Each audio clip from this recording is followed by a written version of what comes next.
hati.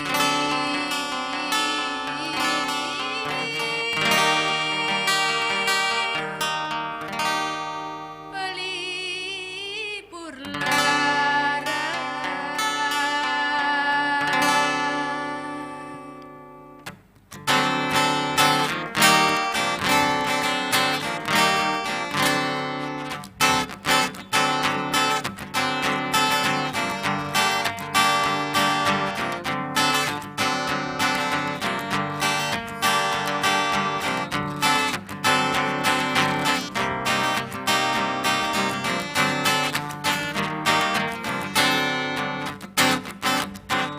Laksmana raja di laut, bersemayam di bukit batu.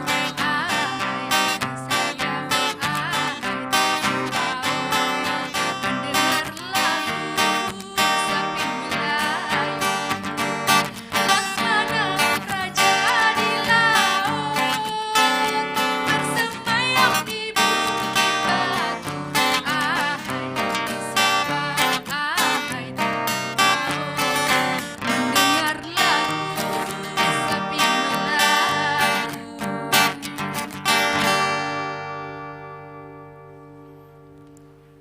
Seumpama laksamana raja di laut, membuka tabir samudra, menguasai lautan.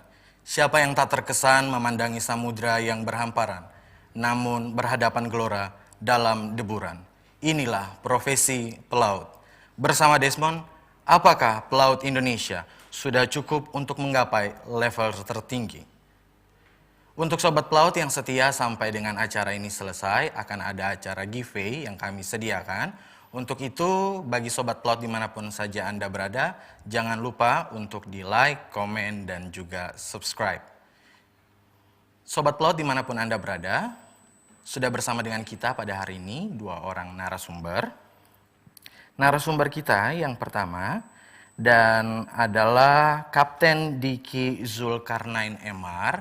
Beliau adalah staf dari Direktorat Perkapalan dan Kepelautan Kementerian Perhubungan Republik Indonesia. Selamat pagi, Pak Diki. Pagi, ya. Apa kabar? Baik. Baik. Selanjutnya narasumber kita yang kedua adalah Ibu Lisda Y. Satria.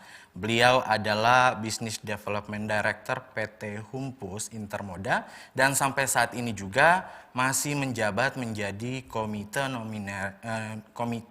Nominasi Remunerasi dan SDM PT Biro Klasifikasi Indonesia. Selamat pagi, Bu. Selamat pagi. Apa kabar? Alhamdulillah baik. Bapak Ibu, pandemi-pandemi tapi tetap kayaknya masih sehat ya? Alhamdulillah. Jangan sampai kena deh Pak. Jangan sampai kena. Oke, baik. Sesuai dengan tema kita hari ini adalah pelaut dan kepelautan then and now. Tentunya ini luas, tapi kita akan bahas, kita akan kupas secara satu persatu, pelan-pelan, dengan basic yang Bapak Ibu punya. Saya akan mulai pertanyaan dari Kapten Diki. Apakah betul profesi pelaut sekarang kurang diminati? Menurut saya, kalau minat itu, saya sering melihat di media elektronik, selalu peran media itu sebenarnya paling penting ya Pak Desmond. Kenapa di media elektronik selalu dimunculkan profesi yang paling diminati? Nggak pernah muncul tuh pelaut itu. Kenapa? Nah itu paling peran penting sebetulnya. Memang betul tren penurunan daripada sertifikasi yang kita keluarkan memang ada penurunan Bapak. Terutama di 2020 ini. Tren penurunan itu saya yakin bukan karena ya kurang minat, tetapi saya yakin kondisi pandemi ini ada kebijakan-kebijakan yang sudah diberikan oleh internasional dan sudah kita aplikasikan di kami, di mana pelaut-pelaut yang bukan tertahan, mungkin sulit untuk cengkru, itu mereka tidak wajib kembali ke Indonesia, tetapi kita berikan kemudahan dengan status sertifikasi yang dia miliki itu tetap eksis. Contoh yang terakhir kami keluarkan yaitu SE30, SE Dirjen, di mana di situ bahwa apabila pelaut itu masih tetap di atas kapal, namun sertifikasinya wajib direvalidasi atau apapun sesuai ketentuan yang sudah berlaku, dia tetap masih bisa eksis di atas kapal. Dengan ketentuan waktu itu kita keluarkan dari bulan Juli, itu 6 bulan. Artinya, itu sudah tertahan bagaimana mereka itu ingin memvalidasi kembali sertifikat. Sehingga seolah-olah penerbitan sertifikat di tahun 2020 ini menurun. Nah, kembali itu saya tekankan kembali, mohon peran media itu juga terhadap profesi pelaut itu selalu dimunculkan ke publik, itu aja kalau menurut saya. Baik, peran Ya. media. Saya potong sebentar buat Kapten Diki, tapi jadi begini, ini tidak hanya dimulai dari pada saat pandemik saja. Kalau saya melihat dari data dari Direktorat Kepelautan, ini tren penurunan dimulai 3 tahun ke belakang, 2017 sampai dengan 2020. Apakah berarti kan pandemik ini itu salah satunya yang terjadi 2020. Apakah mungkin kurang diminati mulai dari 2017 atau gimana? Atau ada regulasi yang bikin sulit sebenarnya?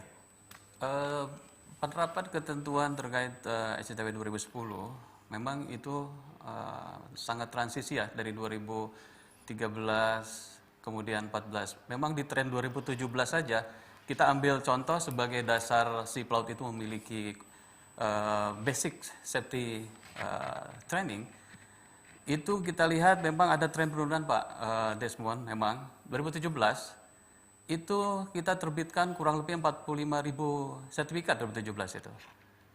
Kemudian 2018 itu meningkat, itu kurang lebih 85.000. Betul Pak Desmond tadi saya disampaikan. Kemudian 2019 dia turun kembali memang 70.000. Artinya sebetulnya dia konstan dari 80.000 70.000. Kemudian memang kelihatan drop itu di 2020. Itu 25.000 saja. Untuk tahun 2020 itu per bulan inilah, bulan ini. Itu turun memang. Namun kalau menurut saya memang bukan minat atau pelaut itu tidak turun kembali. Saya yakin tadi faktor-faktor itu yang paling hanya konstan saja, cuma memang grafiknya yang naik turun, ya, naik turun. Betul. Atau saya ke Ibu Lisda, apa karena mungkin dari requirement perusahaan sendiri yang bikin sulit? Karena Ibu kan juga bagian dari PT Humpus. Betul. Nah tentu apakah mungkin dari perusahaan pelayaran sendiri nih, ada yang bikin requirement yang agak sulit, jadi pelaut ini kayaknya saya jadi agak kurang berminat karena dari perusahaan sendiri itu bikinnya kita susah gitu loh. Kalau saya melihatnya sama seperti Kapten Diki. Tidak ada penurunan kalau menurut saya. Kalaupun ada penurunan karena kondisi COVID sekarang ini. Kayak di atas kapal, mereka tidak bisa turun terlebih dahulu. Jadi mereka harus sementara standby di atas kapal. Jadi yang justru yang di darat ini kan selama standby mereka ya terpaksa menunggu. Mungkin faktor itu yang menyebabkan sertifikatnya jadi berkurang, kurang lebih seperti itu. Tapi saya mendapatkan informasi, ini saya ambil dari 3 hal. Baik. Satu misalnya dari lembaga pendidikan itu sendiri. Okay. Penerimaan rata-rata itu Pak, sekitar 500 jumlahnya per lembaga pendidikan kurang lebihnya.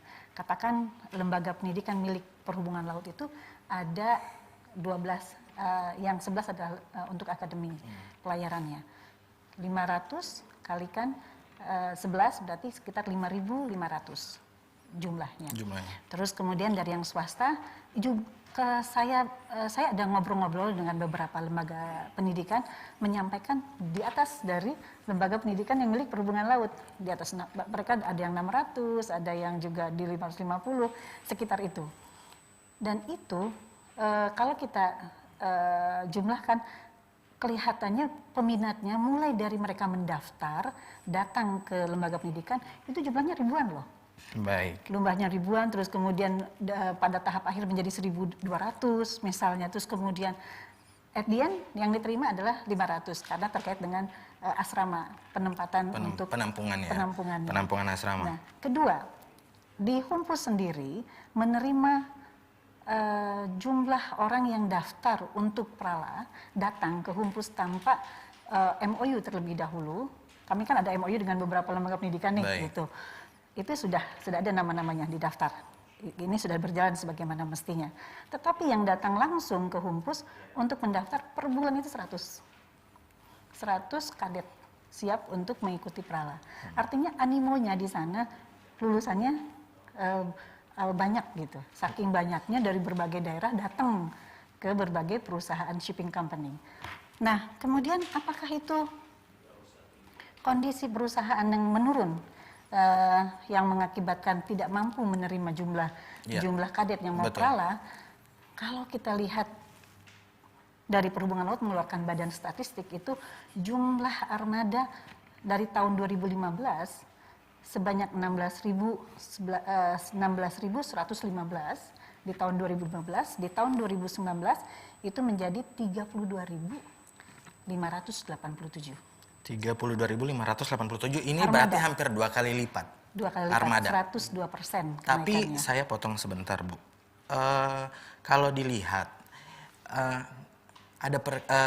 shipping market ini menurun nggak sih?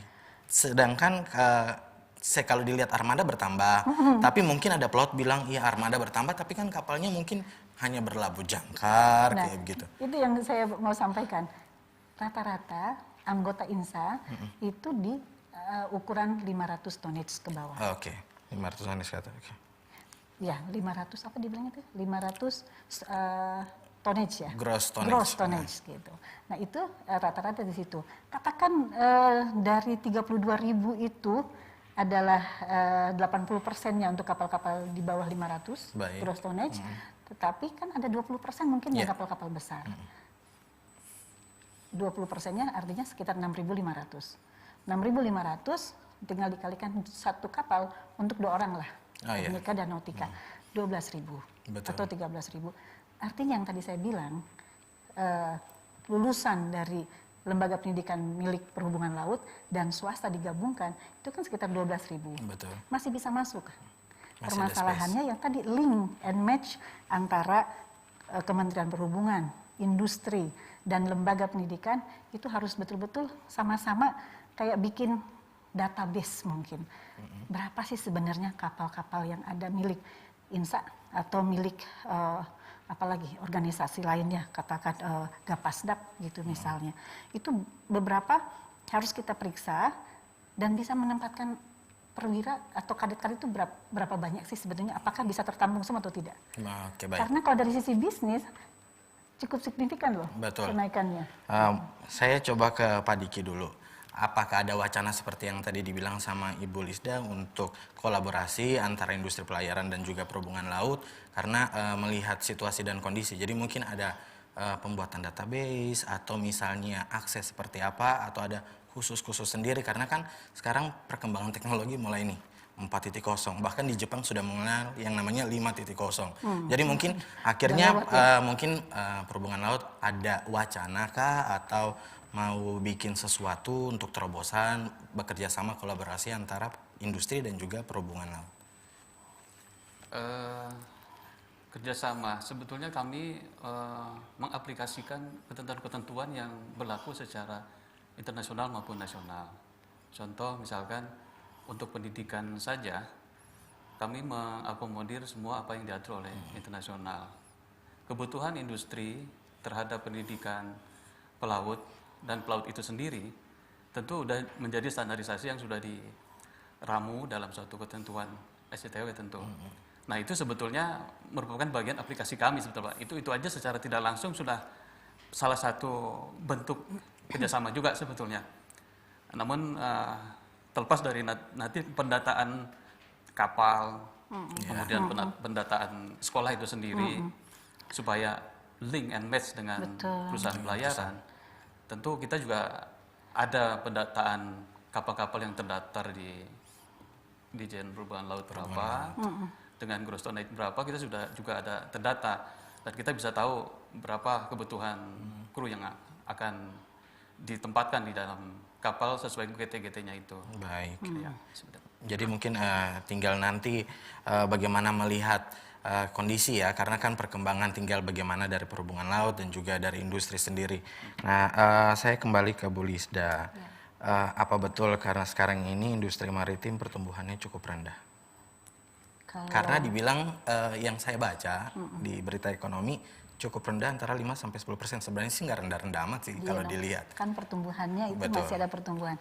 Kalau dalam kondisi COVID, pandemi COVID sekarang 19 ini, pertumbuhan berapa 5 sampai dengan 10% itu adalah suatu keniscayaan.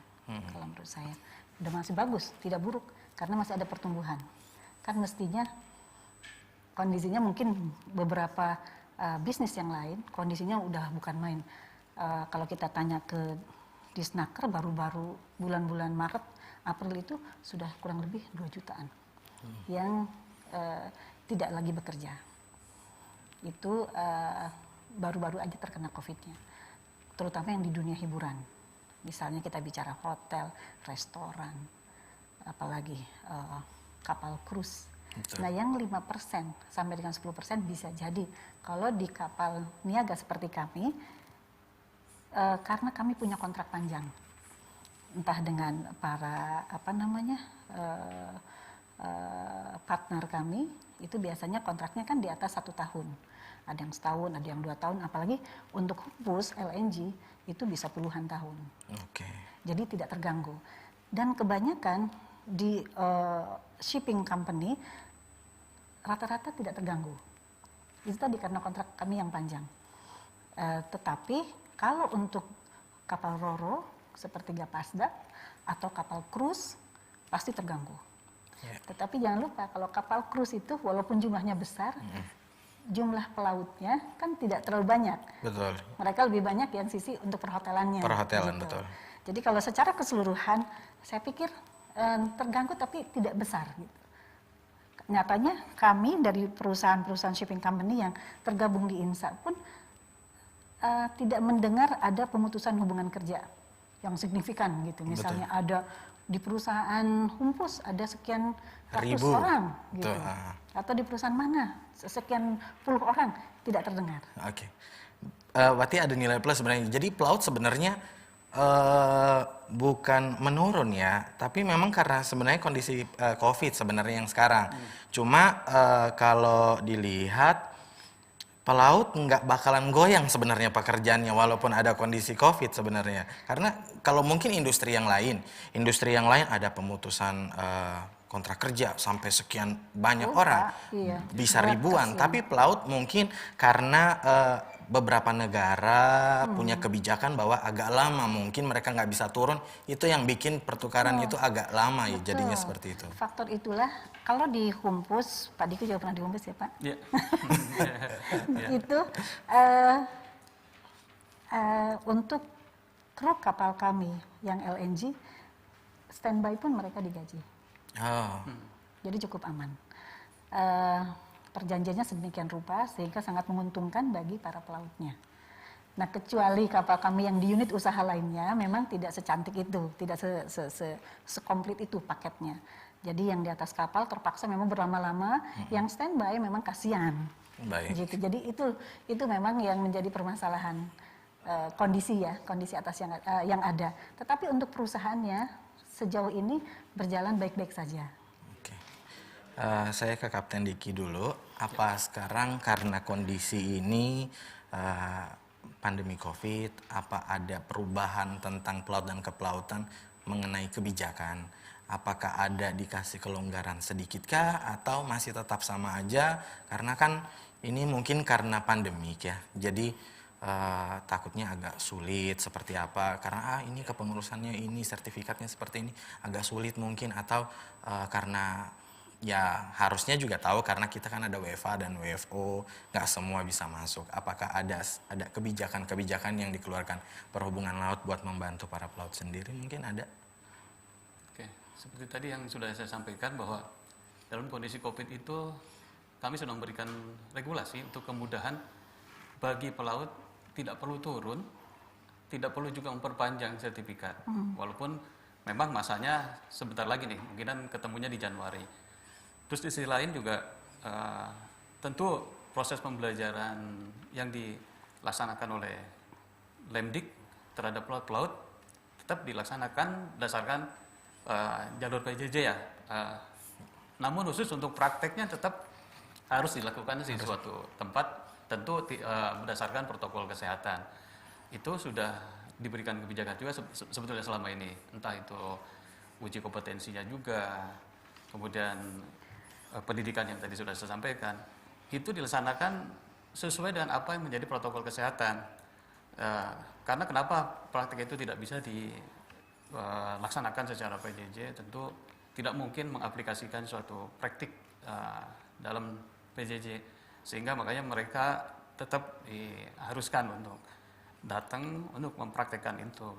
Namun kembali yang tadi saya sampaikan bahwa sudah ada edaran yang tidak diwajibkan bagi pelaut untuk turun. Contoh kemarin itu ada COE ya, endorsement daripada para pelaut itu kan mengandung kualifikasi, kompetensi masing-masing pelaut. Kemudian dia habis masa berlakunya. Nah, kami melakukan komunikasi langsung dengan para pelaut untuk memperpanjang endorse itu melalui aplikasi. Itu pun kami berbasis tanda tangannya elektronik. Dan kami berikan langsung ke yang bersangkutan atau ke agensi untuk dilakukan perpanjangan terhadap COE-nya. Demikian mungkin sebagai gambaran bentuk kepedulian kami terhadap pelaut terhadap sertifikat-sertifikat yang tentu merupakan persyaratan khusus untuk siap naik di atas kapal. Siap naik di atas kapal. Karena kan memang kebijakan ini kan diambil berdasarkan sebenarnya pada saat ada keadaan pandemi. Tapi mungkin ada beberapa lembaga diklat, contohnya seperti BP3IP yang sebelum ada pandemi ini sudah melakukan pembelajaran jarak jauh. Jadi tidak perlu repot-repot datang ke kampus. Ini kan salah satu juga kebijakan dari Perhubungan Laut dan juga dari Lemdik. BP3IP menyelenggarakan belajar dari jauh. Jadi pada saat sebelum pandemik sudah dilaksanakan, pandemik nggak kaget gitu. Jadi tentunya ini kebijakan yang cukup menguntungkan bagi sobat pelaut tentunya. Cukup panjang sebenarnya kalau kita mau berbicara tentang pelaut dan kepelautan. Tentunya buat sobat pelaut tetap di stasiun BP3IP Jakarta karena kita akan masih terus membahas banyak sekali yang akan kita bahas tentang seputaran pelaut dan kepelautan. Dan juga tentunya ini di sesi yang kedua kita akan berbicara banyak tentang sertifikasi sendiri dan bagaimana perkembangannya. Demikianlah untuk sesi 1. Selanjutnya kita akan mendengarkan sebuah musik yang sangat merdu dari tim akustik.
Masih bersama Desmond dalam acara BP3IP Talk Show.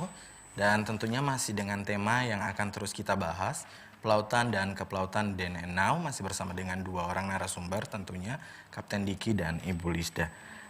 Untuk sesi kali ini saya akan bertanya dulu ke Ibu Lisda.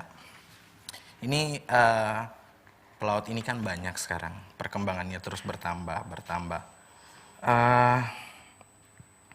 Tingkat persaingan di antara pelaut sendiri ini gimana? Apakah tidak terlalu kompetitif? Karena ada tren yang mungkin, misalnya dia ijazahnya ANT3, tapi karena kebanyakan pelaut, jadi akhirnya dia nggak dapat posisi yang dia mau. Karena kan ANT3 mungkin dia naik berharap impiannya dia jadi Molim 3. Terus kemudian tingkat persaingannya semakin banyak nih. Nah, ya sudahlah yang ada aja saya ambil. Betul. Nah, menurut pandangan Ibu sendiri bagaimana? Terkait dengan kondisi Iya, kompetisi kondisi tersebut, seperti itu. yang harus diperbaiki memang adalah proses penerimaan pelaut di lembaga pendidikannya. Itu memang harus terkontrol. Sehingga nanti keluarannya, kalau bisnisnya masih sama, artinya katakan Humpus perkembangannya tidak nyampe 2 kali lipat gitu kan, hanya 10% per tahunnya atau 20% saja kenaikan, apalagi kondisi COVID seperti sekarang ini, tentu akan sangat berat untuk menambah jumlah kapal. Baik. Dan itu pasti akan berdampak pada penerimaan karyawan, rekrutmen untuk para pelautnya. Kalau lembaga pendidikan yang jumlahnya sekarang ini sudah dari Sabang sampai Merauke, rata, berikut lembaga pendidikan lainnya yang juga tumbuh berkembang, yang swastanya, kalau tidak dibatasi, dikontrol jumlahnya, harus kurang lebih semua maksimum penerimaan misalnya di jumlah berapa. Itu satu. Kedua, meningkatkan kualitasnya. Kualitas. Tingkatkan kualitas sehingga pangsanya tidak hanya bicara di Indonesia saja, tapi kita bicara sudah keluar. Kalau bicara keluar artinya kemampuan bahasa yang basicnya bahasa Inggris semuanya harus ngerti deh gitu. Baik. Yang kedua, kemampuan bahasa lainnya yang harus disertai. Yang lagi enak-enaknya nih kalau yang namanya naik kapal itu kan kayaknya naik kapal Jepang, Eropa gitu kan, kurang lebih mungkin juga Korea masih oke. Nah itu kita persiapkan mereka supaya bisa bersaing dengan pelaut-pelaut asing lainnya, supaya mereka mampu untuk bersaing dan bisa diterima. Kan kalau kendala sekarang adalah kemampuan kita bicara bahasa. Baik. Itu yang paling utama. Coba deh itu aja dulu. Kalau kita mau sama-sama memperbaiki itu, maka kondisi yang ada di Indonesia masih bisa terserap keluar. Kedua, itu tadi soft skill. Soft skill. Kita bicara dia mampu secara leadership-nya, mampu untuk solving problemnya, mampu untuk teamwork, beradaptasi dan berakhlak bagus. Kita berikan dia budaya Indonesia yang memiliki kekhasan tersendiri. Kita tuh kan sebetulnya selalu dibilang kalau dari luar yang datang ke Humpus, kita kan ada kerjasama dengan beberapa pihak di luar, kerjanya bagus. Mereka semua kalau surfing dan kerjanya tuh nggak kenal capek katanya. Tetapi yang menjadi masalah nggak mampu mengkomunikasikan dengan baik. Bahasa. Baik. Nah itu yang kelihatannya harus kita perbaiki. Kontrol untuk jumlah jangan terlalu banyak, tapi kita naikkan kualitasnya untuk mempersiapkan mereka berhadapan langsung dengan negara lain, supaya kita bisa keterima. Problem satunya adalah bahasa. Dan cukup menarik informasinya dari seorang kawan, bahwa di Filipina sekarang ini, presidennya itu meminta untuk memakai bahasa asalnya, Tagalog. Kalau sudah begitu, itu menjadi opportunity sebetulnya untuk Indonesia. Karena kalau mereka balik ke bahasa Tagalog, baguslah. Mohon maaf, bukan baguslah. Paling tidak ini menjadi opportunity untuk Indonesia, untuk bisa masuk ke dunia internasionalnya. Baik, saya potong sebentar, saya ke Kapten Diki. Kapten Diki ini kan juga pelaut ya dulunya, seorang kapten. Saya mau minta pendapat dari Kapten Diki sendiri, apakah pelaut itu hanya cukup bersertifikasi saja atau ada hal-hal lain yang perlu ditambahkan? Karena ada banyak pikir pelaut bahwa setelah dia lulus, ya kan saya maunya jadi pelaut, jadi cukuplah saya punya ijazah yang berhubungan sama pelaut, nggak perlu embel-embel yang lain, nggak perlu tambahan lain, cukup ijazah kepelautan, selesai saya naik kapal, saya berlayar. Apakah setuju atau mungkin harus sebenarnya ditambah dengan skill yang lain? Dari Kapten Diki. Baik, memang pelaut itu sendiri pengertiannya di PP7 dia harus memiliki kualifikasi dan keterampilan. Sebetulnya kalaupun itu dipegang teguh secara benar, karena kualifikasinya sudah dia dapat begitu dia duduk di sekolah, dia sudah mentraining semua kualifikasi dan kompetensinya. Tentu yang tadi Bu Lisda sampaikan, bahasa itu yang paling penting. Banyak faktor-faktor bahasa yang tidak bisa dikomunikasikan dengan kru lain. Baik. Bahkan ada ini contoh case misalkan. Dalam case itu ada inspeksi dari pihak luar. Begitu kapal masuk ke suatu wilayah, taruhlah tadi disampaikan Filipina. Sementara Filipina di sana petugasnya pasti kan bahasa Inggris. Kadang-kadang kan mereka tidak memilih-milih siapa yang mau ditanya. Nah, begitu ditanya orang A misalkan, wah ini kayaknya nggak sesuai dengan regulasi, taruhlah MLC yang sekarang lagi viral atau lagi ramai lah terkait kesejahteraan apa. Wah enggak, ini benar Pak, ini bahasa Indonesia juga gak ada masalah. Nah, itu menjadi kerugian bagi kita sendiri sehingga salah mengartikan kepada mereka. Akhirnya muncul image bahwa pelaut-pelaut di Indonesia, wah susah sekali, nggak nyambung. Nah ini itu kalian yang paling penting juga terkait bahasa. Kemudian mental ya, terutama mental ya Bu ya. Kadang-kadang pelaut itu begitu dia berpikir, padahal dia bekerja di sana kan memang buat kebutuhan untuk keluarga itu sendiri, buat orang tua, ya. Kadang-kadang alasan klasik, misalkan, wah saya ini harus pulang karena ulang tahun nih. Nah itu mental seperti itu mungkin mindsetnya harus dirubah. Lebaran, Ya, hari raya. oh saya harus ngajuin set up nih Cap karena tahun depan ada ulang tahun. Nah, mungkin mental seperti itu juga harus agak ditahan. Karena yang tadi Pak Desmond saya sampaikan, pengalaman saya nih bicara pelaut yang tadi bahwa saya dulu anak kedua itu saya masih di kapal. Ditawarin, Cap mau turun nih lahiran katanya. Oh nggak usah, udah lahir ada di rumah, ada yang ngurus, ada orang tua, ada. Nah itu memang tidak mudah. Nah itu maksudnya mental itulah yang harus kita jaga supaya kita sebagai pelaut melaksanakan kewajiban kontrak. Ya di situ kan ada Shipowner Employment Agreement yang dinyatakan bahwa oke, misalkan kontrak Anda 6 bulan misalnya. Ya patuhilah 6 bulan yang ada, kecuali itu tadi kalau ada hal-hal yang kira-kira urgent sekali ya mungkin bisa saja diberikan, tapi kalau tidak ada penting sekali mohon mental itu bisa diperbaiki. Mental, oke. Saya garis bawahi sebenarnya kata mental. Berarti apakah saya akan tanya dua-duanya, pendapatnya dulu, mungkin saya ke Ibu Lisda dulu. Tentang mental. Apa berarti ini ada perubahan sebenarnya pola pikir pelaut dulu sampai ke yang sekarang? Karena mungkin dulu yang dikenal kuat gitu kan, terus yang sekarang ada yang bilang mentalnya nggak sekuat yang pelaut dulu. Ibu gimana? Setujukah ada perubahan atau sebenarnya ini hanya segelintir saja sebenarnya pelaut yang bermentalnya seperti itu? Karena di beberapa kapal kami juga case pancap itu ada, tetapi kalau bicara persentase pasti sangat sedikit. Sangat sedikit. Ya paling 1%-nya atau mungkin 0, sekian persen. Jadi tidak signifikan, tidak banyak yang begitu. Tetapi culture semacam itu memang harus diajarkan sedari awal bahwa dia nggak boleh tuh yang namanya pas wisuda anaknya gitu harus datang, gimana caranya maksain sampai berantem gitu. Ya kan? Hanya persoalan wisuda. Sementara pemilik partner kami gitu melihatnya kenapa gitu. Sementara mereka orang tuanya meninggal juga tetap aja di atas kapal. Mereka bilang ya orang tua saya meninggal, kita semua turut berduka cita, that's all.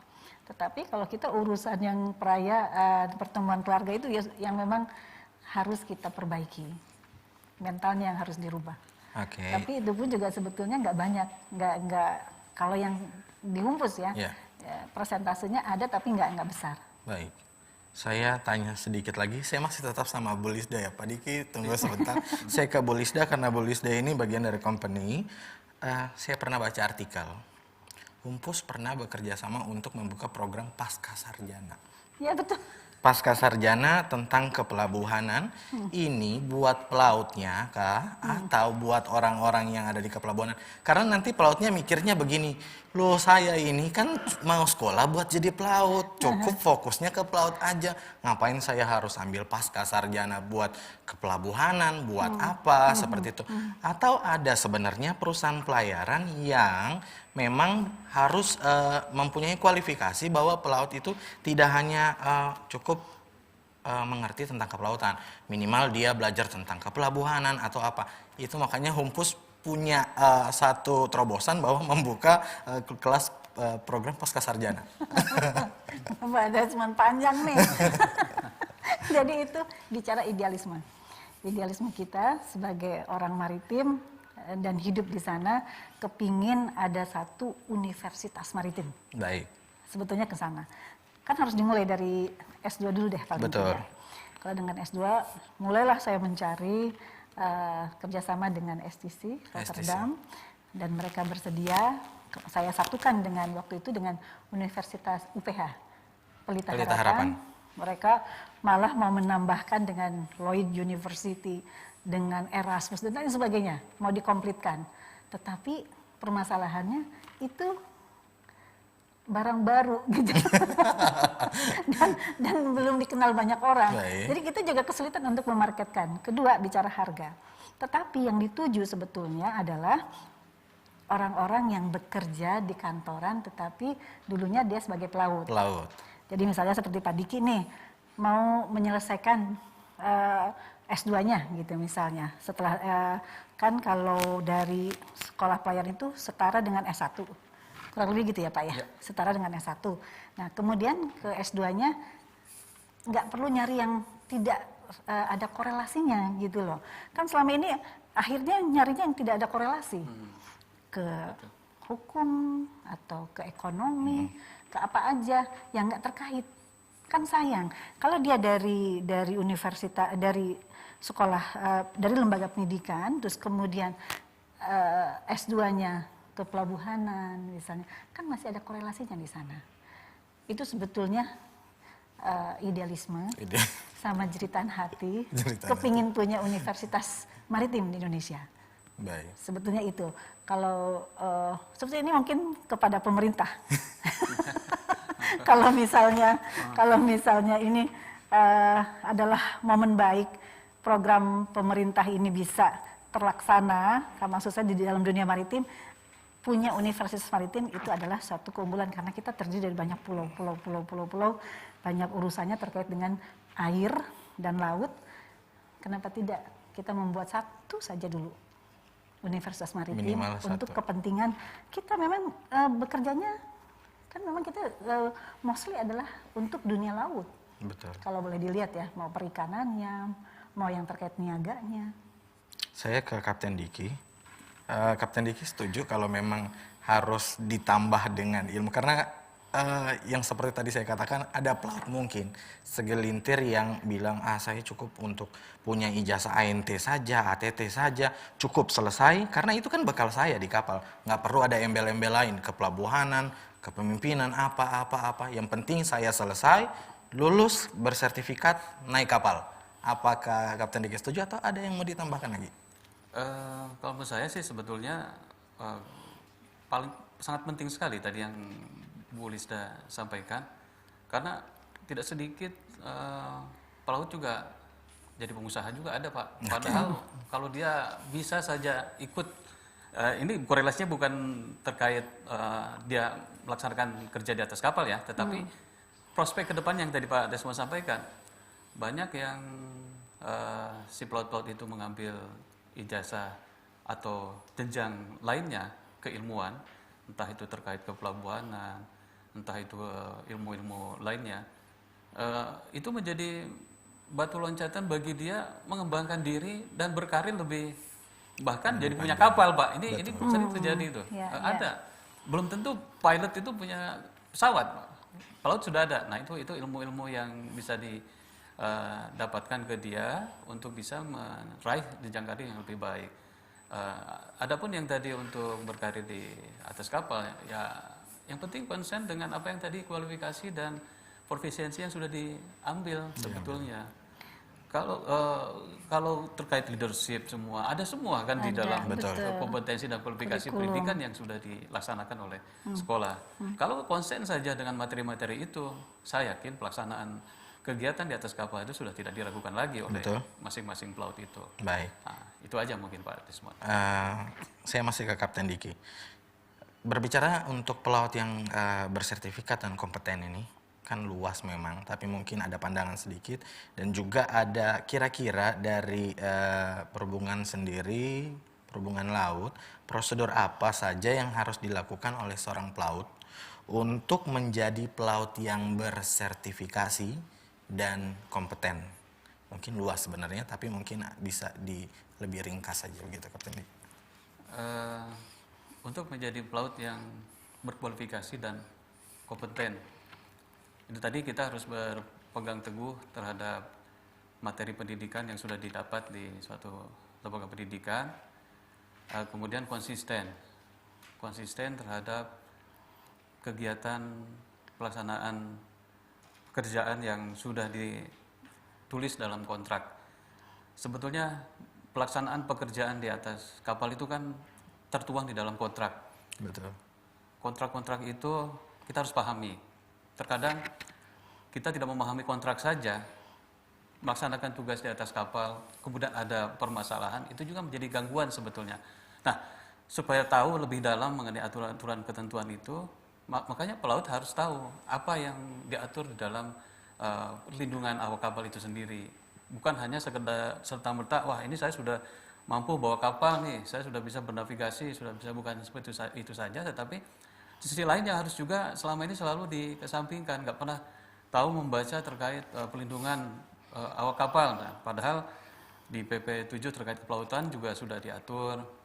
Kemudian sekarang apalagi sudah kita ratifikasi terkait MLC, yaitu Undang-Undang 15 tahun 2016. Itu pun jelas. Jadi rekan-rekan pelaut bisa membaca hak-hak kami itu apa saja. Nah, itulah yang paling penting sekali digali juga. Kadang-kadang itu tidak digali sama teman-teman pelaut. Yang penting saya sign kontrak gitu loh. Padahal di dalam kontrak itu tersirat apa saja. Kok ini belum ada tersirat nih, kok di aturan PP 7 yang pemerintah perasaan ada ini yang dikeper, kok di sini nggak ada. Seharusnya itu pun dia bisa mengargumen gitu loh. Betul.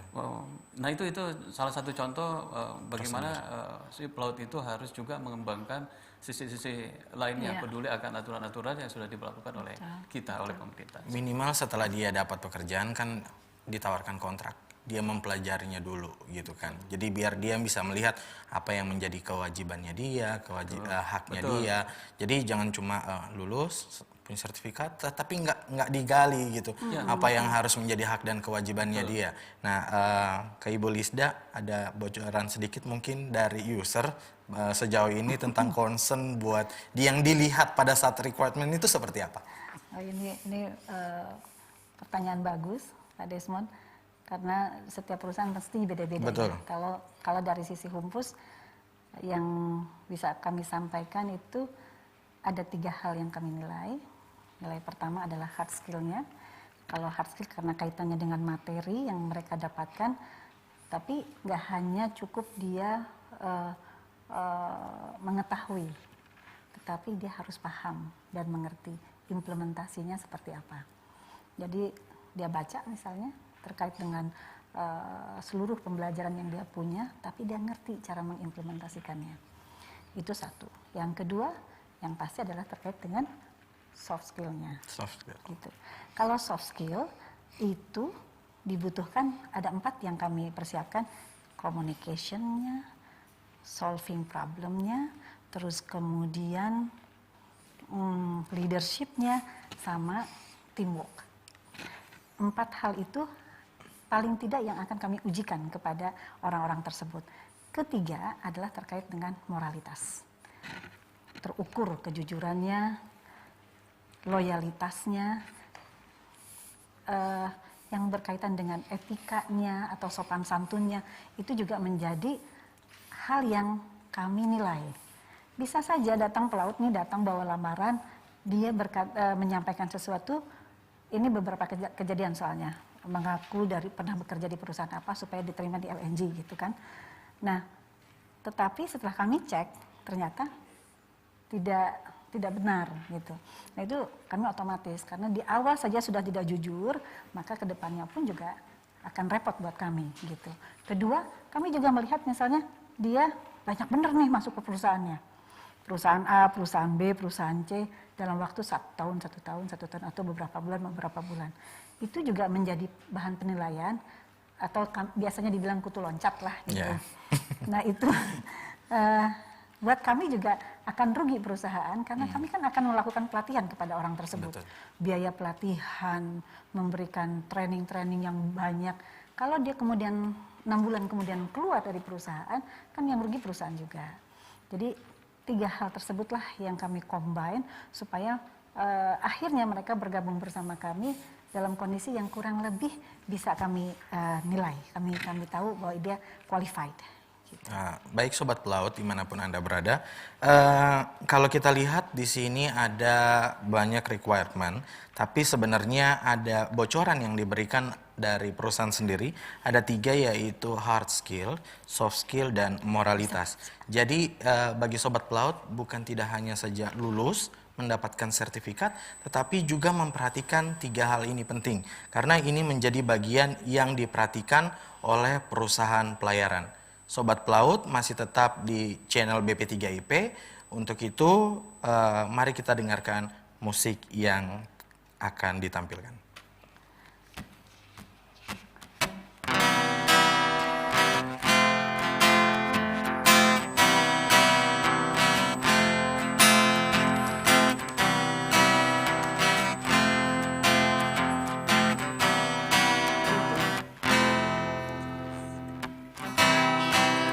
Bagiku terjebak di dalam ambisi, seperti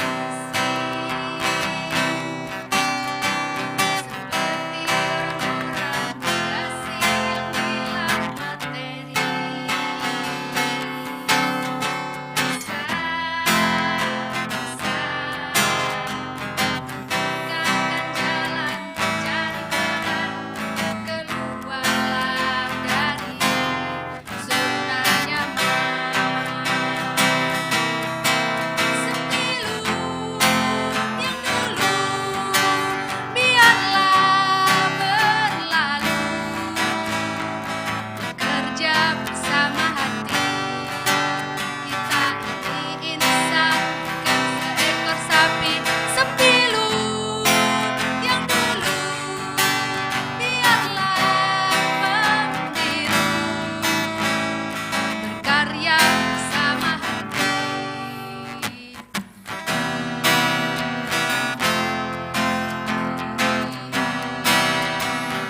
Masih bersama Desmond dalam BP3P Talk Show.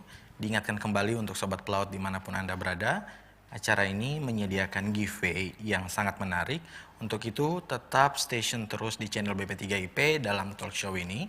Jangan lupa untuk di like, subscribe, dan komen. Ada pertanyaan di description box, bisa dijawab dan sesuai dengan ketentuan yang telah disampaikan di Instagram BP3IP. Jangan lupa follow. Nah, saya akan kembali lagi ke Ibu Lisda. Ada pertanyaan seperti ini. Ada pertimbangan apa saja sehingga seorang pelaut meskipun dia qualified di kapal, tapi bisa diputus kontraknya? Ada contoh mungkin? Kasusnya? Iya. Kalau kita bicara qualified, Rumpus menerapkan 3 hal tadi, hard skill, soft skill, sama moralitasnya. Moralitas. Dan tentunya kemampuan berbahasa juga. Dan yang namanya qualified itu, kalau kita bicara revalidation of certificate, itu disampaikan 87 kali loh Pak Desmond. Artinya orang itu harus qualified. Kedua, profesionalnya itu paling disebutkan hanya 9 kali. Artinya mereka lebih memilih dari STCW itu sisi qualified-nya. Kalau orang tersebut sudah memenuhi persyaratan qualified secara STCW saja, atau kemudian ditambahkan dengan permintaan dari satu perusahaan, untuk apa dipecat? Untuk apa dia dikeluarkan? Dia sudah memenuhi secara keseluruhan kriteria yang diharapkan dari seorang pelaut. Kecuali kalau misalnya kita bicara contoh kasus dari sisi moralitas biasanya. Ya. Orangnya bagus. Pernah ada mogok kerja dulu di Humpus, di kapal. Ya bisa kesalahan manajemen juga waktu itu. Tetapi cara yang dilakukan terkait dengan bagaimana dia menyampaikannya, bagaimana dia berundingnya dengan satu perusahaan, itu juga menjadi harusnya strategi, baik dari salah satu pihak, gitu, misalnya dari perusahaannya sendiri dan dari si pelautnya sendiri. Itu juga kami terpaksa harus lakukan penyelesaian. Karena apa? Ya kualifikasi yang dibilang qualified tadi benar-benar harus memenuhi unsur-unsur yang tadi saya sampaikan. Gitu. Kalau bahasanya tuh kurang lebih qualified itu adalah bahasa dewanya dalam STCW. Bahasa dewanya STCW. Jadi itu memang betul-betul dimintakan untuk kita atau semua pelaut untuk bisa memenuhi kriteria-kriteria terkait dengan qualified tadi. Baik, berarti 3 itu yang penting ya, hard skill, soft skill, dan moralitas.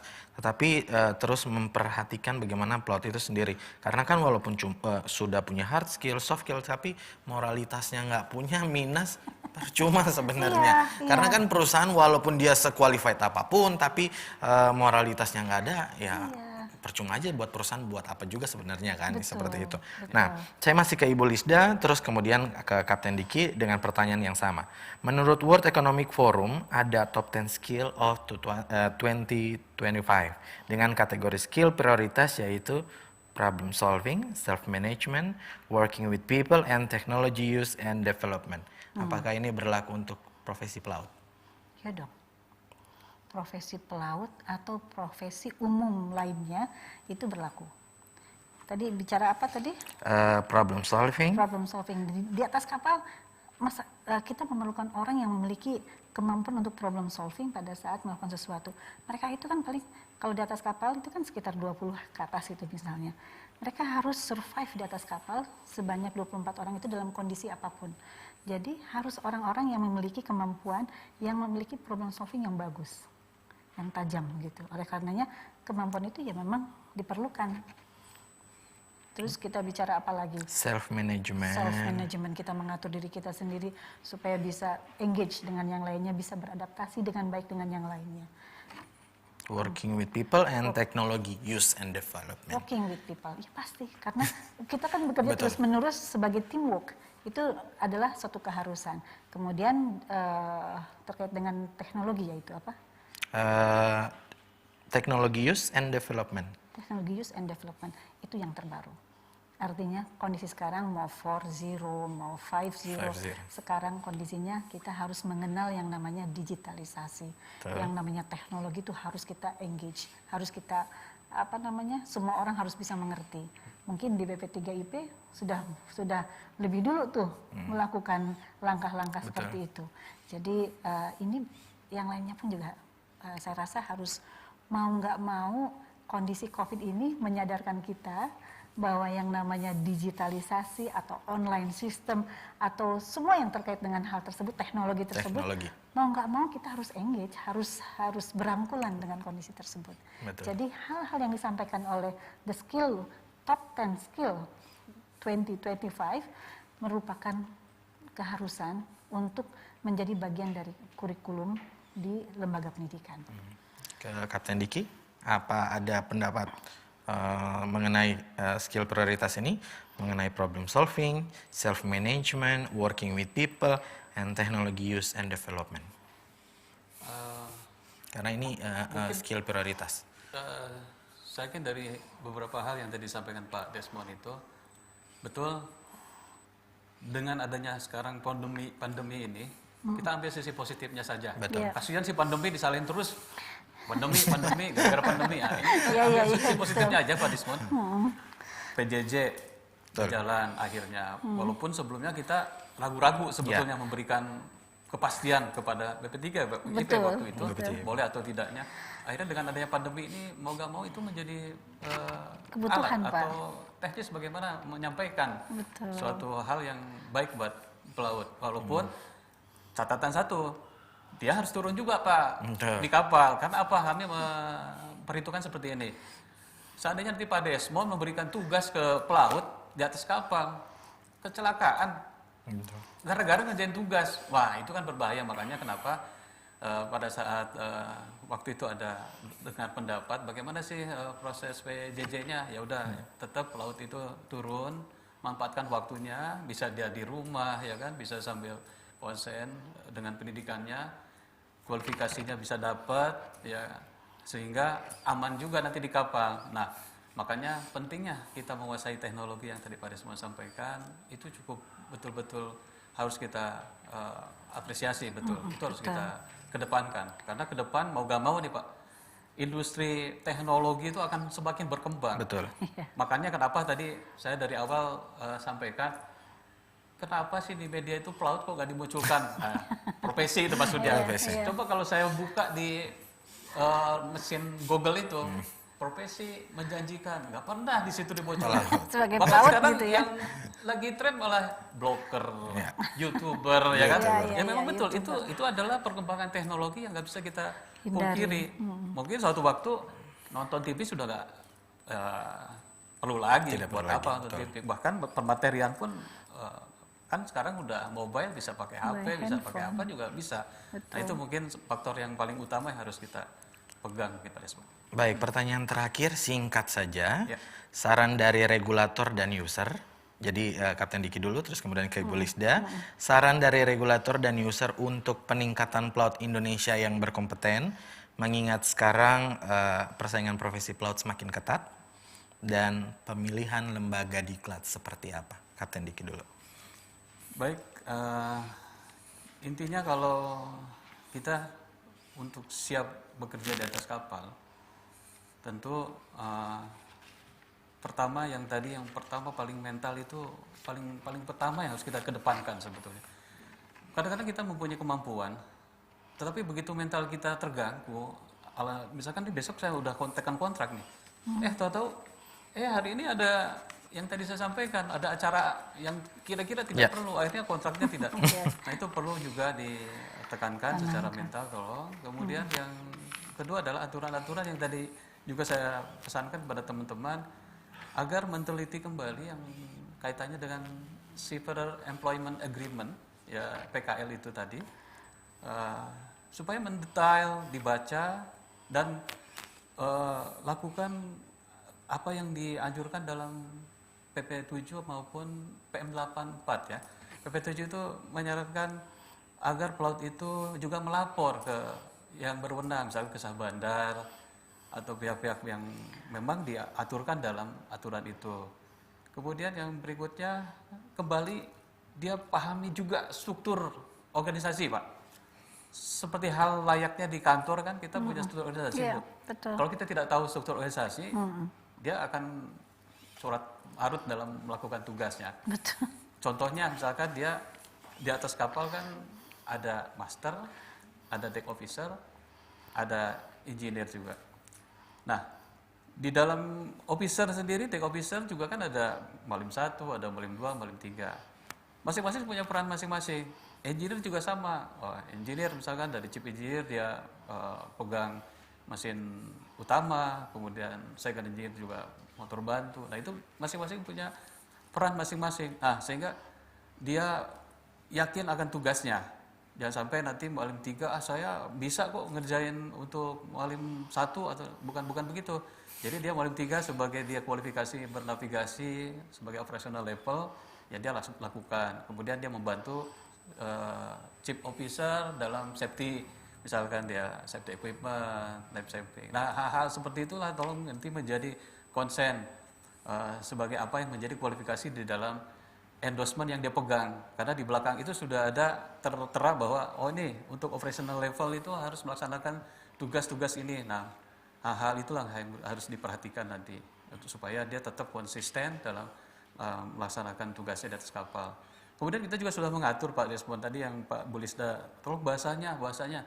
Kami sudah mengatur untuk tingkat 3, 2, 1 itu ujian pakai bahasa Inggris. Mungkin Pak Desmond sudah tahu. Nah, kita itu Sudah ingin mendorong pelaut itu termotivasi untuk bisa belajar terus bahasa Inggris. Makanya soalnya kan mungkin itu kita aturkan bahasa Inggris bukan bahasa Indonesia untuk computer based assessment-nya. Baik. Mungkin itu. Kalau saran singkat saja Ya. untuk pemilihan lembaga diklat seperti apa? Oh iya, satu lagi ya, betul. Mohon maaf. Kalau menurut saya pelaut juga harus secara detail melihat profil daripada sekolah dulu ya. Pertama juga sebelum profil mungkin kita lihat dulu dari list sertifikat misalkan, list approval sekolah ya. Karena kami di pelaut.fhub.go itu ada list sekolah yang sudah mendapat approval. Nah, jangan sampai nanti pelaut itu pilih sekolah yang tidak ada dalam list yang sudah di-approval oleh sekolahan, oleh administrasi, maaf. Nah, setelah itu baru kita pastikan profil sekolahnya itu benar nggak sih, saya kan mau ngambil tingkat 2 misalkan. Wah, ini profil sekolah itu mempunyai fasilitas yang memadai Kak untuk fasilitas pembelajaran tingkat 2 itu. Entah simulatornya, entah itu lab-lab lainnya yang penunjang sekolahan itu. Kemudian ya selain itu tentu segi dari kemudahan. Mengakses. Kadang-kadang kita sering memberikan masukan kepada sekolah-sekolah, tahu-tahu websitenya blank, tidak bisa diakses. Itu pun menjadi kendala, Pak. Ya mungkin itu hal-hal yang contoh kecil yang selama ini menjadi catatan kami, Pak. Kadang-kadang, wah ini website harus tetap eksis, jangan sampai tidak bisa diakses. Bagaimana dia mau maintain sekolahannya, ternyata informasinya saja tidak termaintain. Mungkin itu aja. Baik, terima kasih buat Kapten Diki. Bu Lisda, terakhir saran yang singkat, padat, jelas tentang peningkatan pelaut Indonesia yang lebih kompeten dan juga bagaimana tentang pemilihan lembaga diklat. Kalau untuk pelautnya dari awal kita sudah membicarakan itu dan saya rasa kita sudah bisa menyimpulkan dengan baik, Pak Desmond, ya kan. Kita ikutin yang namanya standar internasionalnya atau IMO-nya, MARPOL, SOLAS, STCW, MLC dengan baik dan benar, tetapi kemudian juga itu tadi yang disampaikan Pak Diki, tahan banting. Kalau secara mental dia memiliki kemampuan untuk bisa bertahan, survive di atas kapal dengan tadi disertai dengan soft skill-nya tadi, leadership-nya, ya kan, kemudian juga teamwork-nya, communication-nya juga bagus. Dia kalau nggak bisa ngomong juga susah kan, mau kondisi apapun juga kalau nggak bisa ngomong kan repot gitu. Bisa bahasa Inggris nggak bisa komunikasi juga nggak bisa. Nah, dari secara keseluruhan itu disatukan sudah dengan sendirinya dia sudah dianggap kompeten dalam untuk siap melamar kerja ke perusahaan dan siap untuk diinterview mau di dalam maupun di luar negeri. Itu menurut saya. Kalau tadi yang terakhir pertanyaannya terkait Saran dengan untuk pemilihan lembaga diklat? pemilihan lembaga diklat itu tadi profiling yang diperlukan. Profilingnya harus diketahui. Tadi cek ke Kementerian Perhubungan, ke Ditkapel, apakah itu adalah salah satu akademi pelayaran yang memang sudah mendapatkan approval dari regulator. Itu satu. Kedua, kita cek profiling lagi, melihat kelengkapan dari sarana prasarana yang dimiliki dari lembaga pendidikan tersebut. Apakah sudah sesuai untuk dia belajar sebagai pelaut kelak. Ketiga, apakah itu betul-betul terimplementasi dengan baik. Keempat, lihat lulusannya. Apakah juga sudah diterima di berbagai perusahaan-perusahaan sebagai bukti ya. Karena kalau dia sudah bisa diterima, kakak-kakak kelasnya itu diterima di berbagai shipping company, itu udah pasti. Artinya yang bersangkutan sudah masuk ke sekolah yang kurang lebih ya 70% itu sudah benar milihnya. Dia lihat ada teknologinya nih, peralatannya komplit secara keseluruhan, tetapi kemudian pengajarnya enggak gitu. Pengajarnya juga harus dilihat. Nah, yang terakhir tadi Pak Diki yang saya bilang, dia harus melihat juga lulusan dari sekolah tersebut. Sudah diterima di mana aja tuh. Iya, betul. Gitu. Itu ciri-cirinya sih kalau saya lihat. Baik,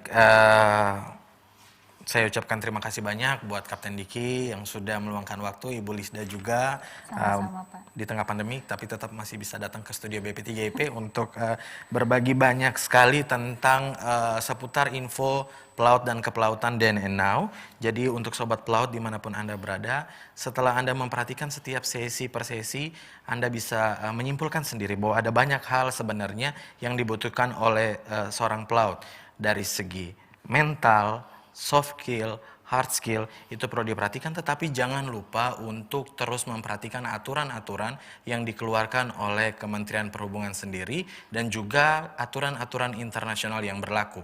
Ingat untuk terus tetap juga memperhatikan kesehatan sobat pelaut dimanapun Anda berada di tengah masa pandemi. Dan satu lagi untuk memperhatikan bagaimana lembaga pendidikan yang Anda pilih. Jadi kemudian setelah Anda datang ke lembaga pendidikan itu, bersertifikat, lulus, kemudian dinyatakan qualified, kemudian bisa bergabung dalam perusahaan pelayaran, merupakan nilai plus bagi Anda sendiri.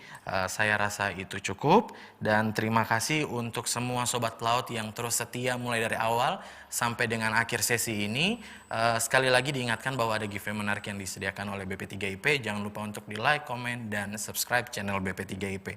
Terima kasih banyak untuk kedua narasumber, dan salam sehat. BP3IP bisa.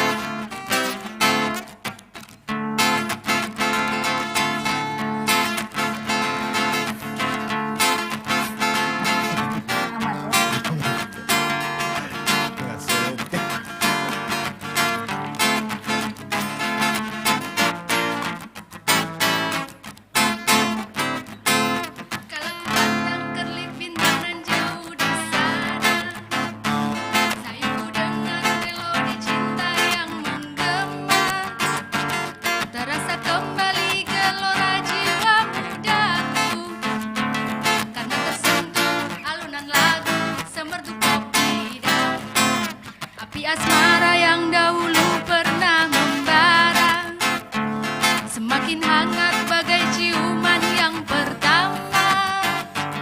Detak jantungku seakan ikut irama, karena terlena oleh pesona alunan kopi dangdut. Irama kopi dangdut yang ceria membuat hati menjadi gairah, membuat aku lupa akan cintaku yang telah lalu. Kala ku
terlena oleh pesona alunan kopi dangdut.